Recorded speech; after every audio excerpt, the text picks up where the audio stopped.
नमस्कार, आप देख रहे हैं युगचर और मैं हूं आपके साथ खुशबू सिंह। आइए नजर डालते हैं राजस्थान से जुड़ी कुछ बड़ी खबरों पर। लोकसभा चुनाव के दौरान राजस्थान में पहली बार 85 वर्ष से अधिक उम्र के वरिष्ठ नागरिकों और 40% से अधिक विकलांगता वाले दिव्यांग मतदाता घर पर ही मतदान कर पाएंगे। इसके लिए इच्छुक पात्र मतदाताओं का पंजीकरण बूथ स्तर के अधिकारियों द्वारा शुरू कर दिया गया है। इस प्रक्रिया के लिए राज्य में लोकसभा मतदान के पहले चरण के लिए 26 मार्च तक जारी रहेगी। मुख्य निर्वाचन अधिकारी प्रवीण गुप्ता ने कहा कि इससे पहले विधानसभा चुनाव 2023 के दौरान सफलतापूर्वक लागू किया गया था।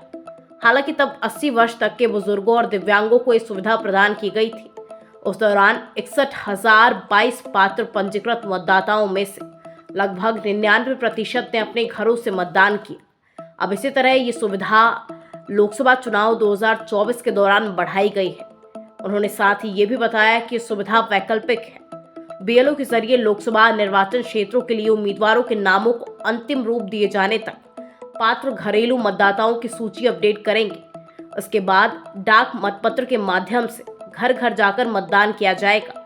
इस सुविधा का लाभ उठाने के लिए पात्र मतदाताओं को फॉर्म 12D के माध्यम से बीएलओ को आवेदन करना होगा।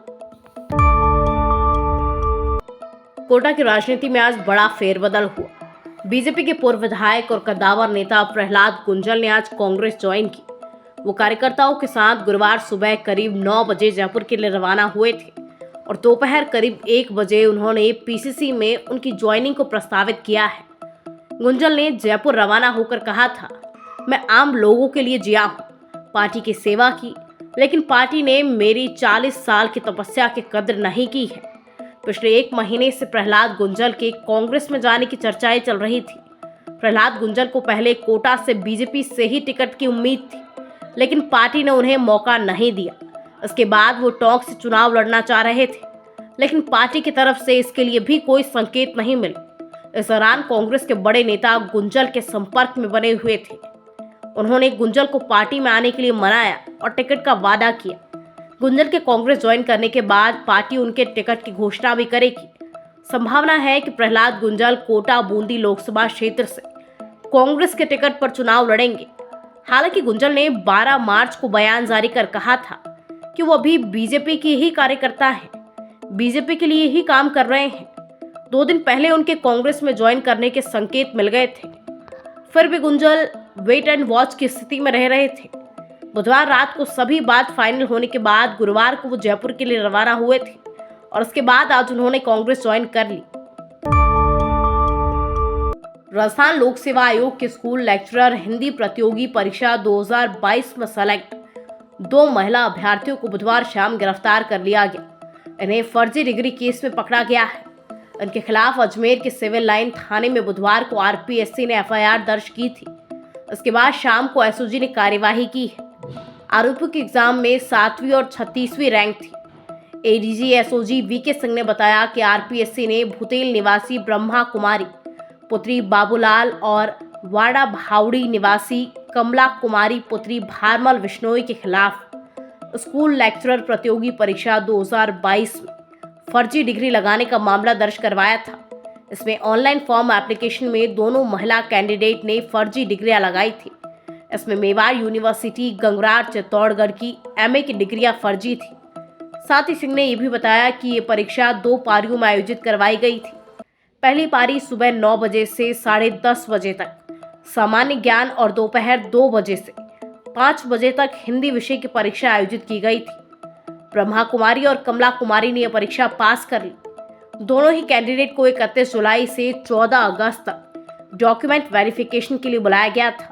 अब तक की जांच में सामने आया कि अभ्यर्थी कमला कुमारी विश्नोई ने ऑनलाइन आवेदन के लिए एमएम की वर्धमान महावीर खुला विश्वविद्यालय कोटा की डिग्री दी थी, लेकिन नियुक्ति के समय मेवाड़ विश्वविद्यालय गंगरार चित्तौड़गढ़ की फर्जी एमए की डिग्री लगाई थी।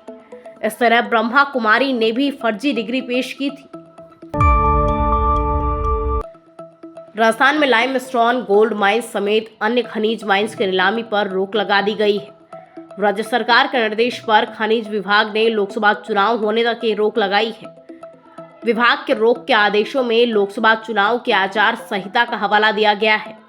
इन ब्लॉक की नीलामी मार्च अप्रैल में होनी थी। दरअसल खनिज विभाग ने 14 मार्च को 53 लाइमस्टोन ब्लॉक, 6 मार्च को बांसवाड़ा में gold block, 3 exploration licence, composite licence समेत अन्य खनिज माइंस के लिए अलग अलग दिनों में निविदा निकाली थी। इन ब्लॉक में सबसे अहम नीलामी बांसवाड़ा स्थित गोल्ड माइंस की थी। गोल्ड माइंस के 2 ब्लॉक की नीलामी मई में होनी थी। पिछले साल राज्य सरकार को यहां रिसर्च में गोल्ड मिलने की संभावना दिखी थी। इसके बाद सरकार ने इसकी नीलामी करने का फैसला किया है।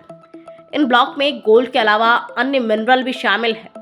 हालांकि विभाग ने बजरी खनन के लिए निकाली बोली पर फिलहाल रोक नहीं लगाई है। राजसमंद, भीलवाड़ा, सिरोही, नागौर, टोंक के एरिया में सरकार ने 10 से ज्यादा लाइसेंस के लिए नीलामी निकाल रखी है।